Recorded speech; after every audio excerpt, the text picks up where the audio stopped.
अगर तरन्नुम में कोई बात कही जाती है तो दोस्तों बहुत अच्छी लगती है, अंतरात्मा खुश हो जाती है। संगीत होती है ऐसी चीजें। मैं गा के बात करता हूँ, तरन्नुम में बात करता हूँ। मेरे मोहल्ले में तो दोस्तों एक ऐसा व्यक्ति था जो रोजमर्रा की जिंदगी में भी कोई बात करता था तो गा के करता था। बीवी से खाना मांगता था तो गा के मांगता था। पड़ोसियों से लड़ाई हो जाती थी तो गा गा के लड़ता था।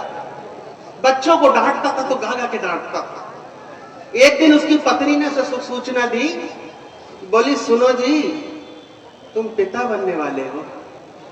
भाई साहब, आदमी की छाती छोड़ जाती है।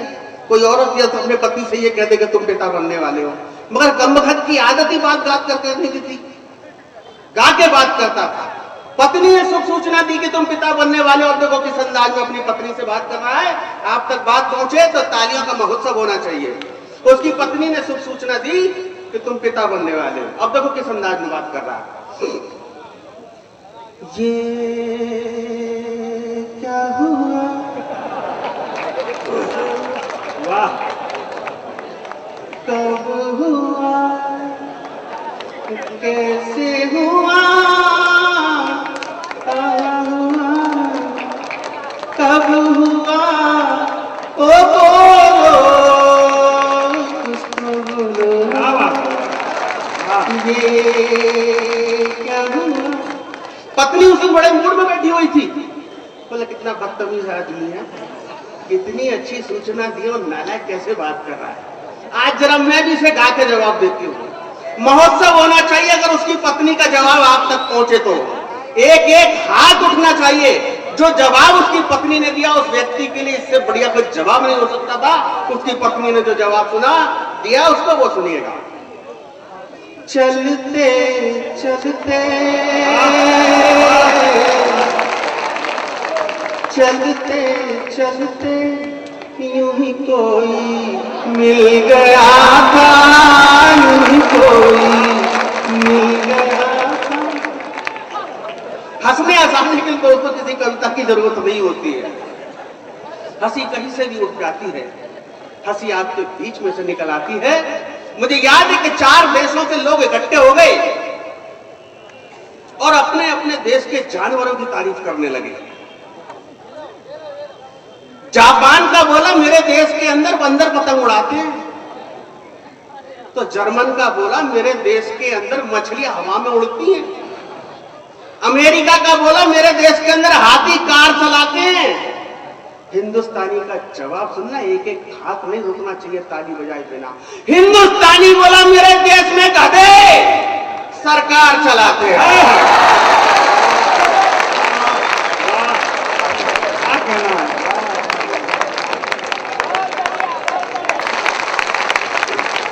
ऐसा संगम देखने को कहीं नहीं मिलेगा कि कवियों के बीच में अगर फिल्मों के कलाकार आते हैं तो दोनों को समान सम्मान दिया जाता है। आज मैं इंदौर की धरती पे पहली बार देख रहा हूं। मंच का आशीर्वाद मांगता हूं और अपनी बात आगे बढ़ाता हूं। दोस्तों, हंसने के लिए कहीं जाने की जरूरत नहीं पड़ती। मन की पीड़ाएं होती हैं, अंदर आत्मा से आवाजें निकलती हैं, कहना पड़ता है। घर से निकला तो एक ट्रैफिक पुलिस वाले ने मुझे हाथ देकर रोक लिया।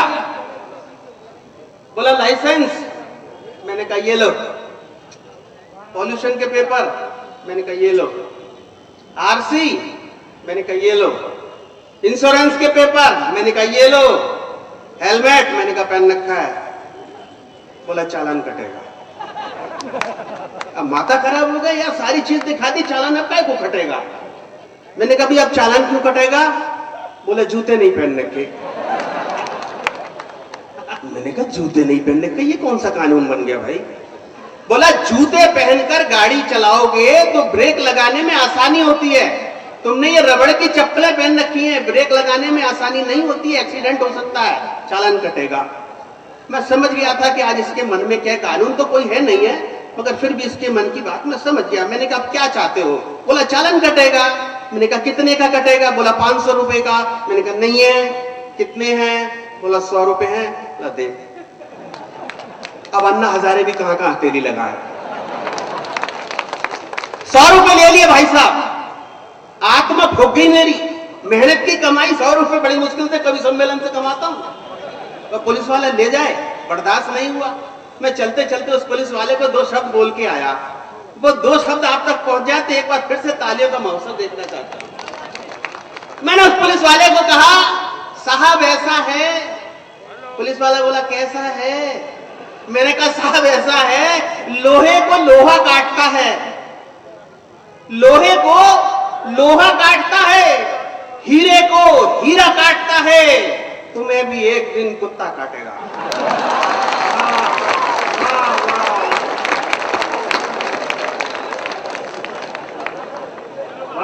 एक कवि ऐसा जीव है भाई साहब, ये जीते जीतो हंसाता है, मरने के बाद भी पीछा नहीं छोड़ता।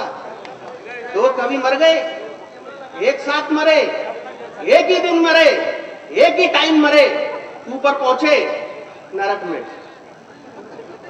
यार कभी कहां जाएगा? कभी नरक में जाता, स्वर्ग में कभी नहीं जाता। कभी ऊपर जाते ही पहले कभी ना दूसरे से पूछा, कैसे मरा भाई तू? बोला, क्यों पूछ रहा है? बोला, यार बता दे यार, दोनों एक साथ मरे हैं, बता दे कैसे मरा।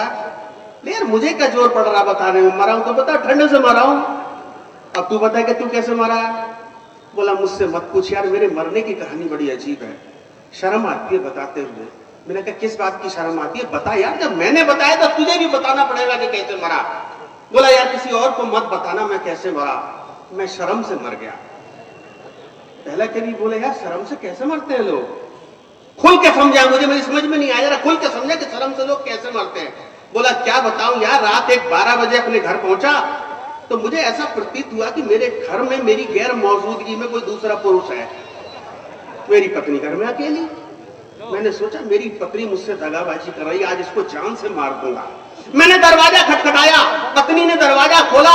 मैंने पत्नी से कोई बात नहीं की, सीधा अंदर कमरे में गया और मैंने सबसे पहले पलंग के नीचे देखा, मुझे कोई नजर नहीं आया। मैंने अलमारी खोली, मुझे कोई नजर नहीं आया। मैं छत पे गया, मुझे कोई नजर नहीं आया। मैंने आंगन में आया, मैंने कोई नजर नहीं आया। मैंने घर का पूरा कोना कोना छान मारा दोस्त, मुझे कोई नजर नहीं आया। मुझे इतनी शर्म आई, इतनी शर्म आई, मैं सोचने लगा कि आज मैंने अपनी सती सावित्री जैसी पत्नी पे शक किया और दोस्त शर्म के कारण मैं मर गया। तो पहला कवि बोला, फ्रिज खोल के देखा था। यार आ गई बात समझ में। तो बोला, फ्रिज खोल के देखा था?